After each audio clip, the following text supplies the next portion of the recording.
नमस्कार शेतकरी मित्रांनो, इसाप ऑर्गॅनिकच्या शेतकरी प्रशिक्षण मालिकेमध्ये 46 भाग आपण पूर्ण पाहिले. आज आपण 47वा एपिसोड बघत आहोत. हा एपिसोड सादर करताना थोडा उशीर झाल्याबद्दल मी तुमचे सगळ्यात अगोदर क्षमा मागतो. आणि मागच्या वेळेस मी म्हटलं होतं की इसाप ऑर्गॅनिक ही पद्धत जी आहे, इंटिग्रेटेड सस्टेनेबल ॲग्रिकल्चर प्रॅक्टिसेस, ही सर्वंकष सॉईल सायन्स, प्लांट सायन्स आणि वैश्विक सायन्स अंतराळ विज्ञान याच्या संयुक्त विद्यमाने अभ्यास करून तयार केलेली आहे. आणि त्याचा प्रचिती त्याची बऱ्याच शेतकऱ्यांनी संस्थांनी घेतलेली आहे. मला आता आठवतं आहे की बरोबर 45 वर्षापूर्वी माझे गुरु कैलासवासी आदरणीय मनोहर परचुरे भाऊ यांनी 1980 मला सांगितलं होतं की तुम्ही सेंद्रिय शेती सुरू करा. मी स्वतः कीटकशास्त्रामध्ये MSc ॲग्री असल्यामुळं मी त्यांचं हसण्यावरही नेलं आणि आमचा जो गट होता, अभ्यास गट, त्यांनी त्यांची चेष्टा केली. परंतु नंतर मग त्यांनी दौरा काढल्यावर जेव्हा पटवून दिलं आणि आमचा अभ्यास भरपूर केला, त्यावेळेस लक्षात आलं की खरंच त्यांच्या म्हणण्यात तथ्य आहे. तर त्यांनी मला 3 पुस्तकं वाचायला दिली होती. त्या पुस्तकांनी माझे डोळे खाडकन उघडले की आपण कितीही ॲग्रिकल्चर किंवा शेती क्षेत्रामध्ये प्रगतिशील माहिती किंवा आधुनिक तंत्रज्ञान आपण बघतो आहोत, पण त्याचा बेसच मुळात चुकीचा आहे. तर 3 पुस्तके कोणती, त्या एपिसोडमध्ये थोडंसं मी तुम्हाला सांगणार आहे की यापैकी पहिलं पुस्तक आहे the secret life of nature. Secret life of nature, Peter टॉमकिनने हे पुस्तक लिहिलेलं आहे. निसर्ग काय आहे ॲक्च्युअली, निसर्गामध्ये काय चमत्कार आहेत, काय काय जीवजीवाणू आहेत, प्राणी मात्र आहे, आणि निसर्ग कसं सगळ्यांना कंट्रोल करतं, मानवजातीला, हवामानाला आणि सूक्ष्मजीवांना वगैरे. तर हे पीटर टॉमकिन नावाचं पुस्तक त्यांनी दिलं. हे वाचलं लक्षात आलं की निसर्ग समजून घेतला आपण, आणि आपण निसर्गाचे 90% इनपुट्स, 90% सहभाग किंवा त्यांच्या ज्या रिसोर्सेस आहेत, त्यांच्या ज्या हे आहेत निसर्गामध्ये जे घटक आहेत, अनुकूल घटक, ते आपण वापरले पाहिजे. 10% आपलं भांडवल वापरलं पाहिजे. 90% निसर्गाचं भांडवल आणि 10% आपण माणसाचं भांडवल. त्याची कल्पना दिल्यावर त्याने दुसरं एक पुस्तक मला दिलं की ते secret life of soil, secret life of the soil, Peter Tomkin आणि क्रिस्टोफर या दोघांनी लिहिलेलं आहे. जमिनीमध्ये काय चमत्कार आहे, अत्यंत विज्ञानाच्या पलीकडे असणारे घटक, त्याचं महत्त्व आणि त्याच्याकडे आपण आत्तापर्यंत केलेलं दुर्लक्ष, याच्यावरून कल्पना येते की आपल्याला काहीच माहिती नाही जमिनीवरती.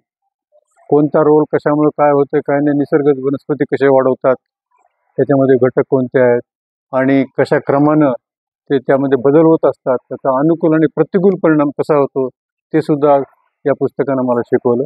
तिसरं पुस्तक आहे मित्रांनो, सिक्रेट लाईफ ऑफ प्लांट. हे सुद्धा पीटरने लिहिलेलं आहे, क्रिस्टोफरने लिहिलेलं आहे. झाडांना, विशेषतः झाडं, वनस्पती, कोणतीही वनस्पती असो, मग ती बांधावरची असो, शेतावरती सोयाबीन, केळी असो, ऊस असो, कोणत्याही वनस्पतीला एक विशेष सांगितले आणि प्रूव्ह केले, सिद्ध केले की या वनस्पतीमध्ये भावना असतात.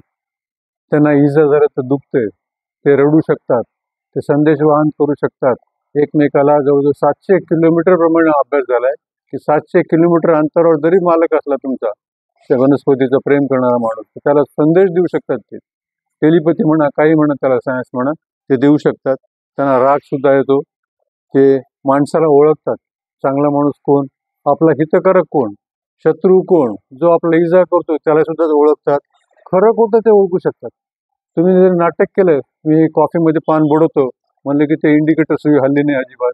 बरेचसे यंत्र त्यांनी काढले आहेत. ऑप्टिकल पल्स रेकॉर्डर आहे, लाईटचा बीम आणि इंडिकेटर, आणि त्याला एक सुई जोडलेली आहे, आणि शास्त्रज्ञांनी त्याची सूक्ष्म हालचाल नोट केलेली आहे की एका सेकंदाच्या 1,00,000 कमी अवधीमध्ये 1 इंचाच्या 10,000 पटीनं किती त्याची हालचाल होऊ शकते, हे सुद्धा त्यांनी इलेक्ट्रोएन्सेफेलोकार्डिओग्राफ या मशीननं आणि क्रेस्कोग्राफ या मशीननं त्यांनी प्रूव्ह केलेलं आहे आणि ते दाखवून दिलेलं आहे. आणि हे सगळे संशोधन जे आहे ते international journal of parapsychology perception journal आहे, आंतरराष्ट्रीय पातळीचं. त्यामध्ये international journal of parapsychology perception याच्यामध्ये एक लेख अत्यंत चांगला लिहिला आहे त्यांनी, क्ल्यू वॅक्स्टन शास्त्रज्ञानं, की त्याच्यामध्ये त्यांनी सांगितले, पुरावे सादर केले प्रयोगाचे, की evidence of primary perception in plant life. तर याच्यामध्ये तुम्ही जे वाचाल तर लक्षात येईल की आपण की याच्यावर किती अन्याय करतो आपण. तणनाशक म्हणून त्यांचं अंग जाळतोय आपण, विनाकारण उपयुक्त जीवाणू गांडूळ मारतोय आपण, विनाकारण कीटकनाशक रोगनाशक म्हणून आपल्या मित्रांना नष्ट करतोय आपण, आपल्या हातानं आपल्या पायावर कुऱ्हाड मारून घेतोय. या शब्दामध्ये मी तुम्हाला सांगेन की अत्यंत चुकीचं आपण करतोय आणि त्याला याला म्हणण्याला शास्त्रीय आधार आहेत. आणि नंतर एक पुस्तक माझ्या लक्षात आलं की ते सुद्धा आपण जरूर वाचावं, the myths of safe pesticide. कीटकनाशक रोगनाशक काही कालावधीनंतर नष्ट होतात किंवा त्याचा परिणाम अत्यंत अल्प काळामध्ये किंवा काही 2 महिन्याने 4 महिन्याने 6 महिन्याने ते नष्ट होतात. हे अत्यंत चुकीचा समज आहे. कारण या पुस्तकामध्ये जागतिक पातळीवरच्या शास्त्रज्ञांनी सिद्ध केलेलं आहे, पण हे पुस्तक अप्रकाशित किंवा लोकांच्या पर्यंत वाचण्यात आलं नाही. तर हे पुस्तक काय म्हणतंय की त्याच्यामध्ये कोणतंही कीटकनाशक, कोणतंही रोगनाशक, कोणतंही तणनाशक हे जे आहे ते कधीच नष्ट होत नाही. त्याचा रूपांतर ते सौम्य प्रमाणात सुद्धा 10 पट विषारी होऊन जातं. आणि ते आपल्याला श्वासावाटं अंगावर जे आपण तणनाशक मारलेले वनस्पती, भूमिगत वनस्पती आपण जे पिकं खातो, जे मग भूमीतले असो काही असो, तर त्या पिकामध्ये विषारी अंश त्याच्यामध्ये आपल्या शरीरात जातो आणि अनेक विकार, 2 प्रकारचे विकार आपल्याला होऊ शकतात. ॲक्यूट परिणाम, तात्काळ परिणाम. आपण जे खाल्लं तर लगेच मळमळ होणं, उकारी होणं, चक्कर येणं वगैरे, तात्काळ परिणाम, ॲक्यूट परिणाम. दुसरा परिणाम आहे क्रॉनिक. त्यावेळेस काही होणार नाही आपल्याला, 2 महिने काही होणार नाही, ते हळूहळू साचत जातं विष आपल्यामध्ये, शेवटी जठरात जातं, हृदयात जातं, आतड्यात जातं, फुफ्फुसात जातं आणि त्याचा क्रॉनिक परिणाम होतो. मग आपल्याला अल्सर सुरू होतं, हार्ट अटॅक सुरू होतो, BP सुरू होतं, शुगरचं प्रमाण वाढते, अशक्तपणा वाढतो, वंध्यत्व येते, लहान मुलावर परिणाम होतात वगैरे वगैरे. तर असे हे डोळे उघडे करणारे म्हणजे आय ओपनिंग पुस्तक आहेत. हे आपण कृपया सगळ्यांनी वाचावं. आमचे गुरु विनोदी होते.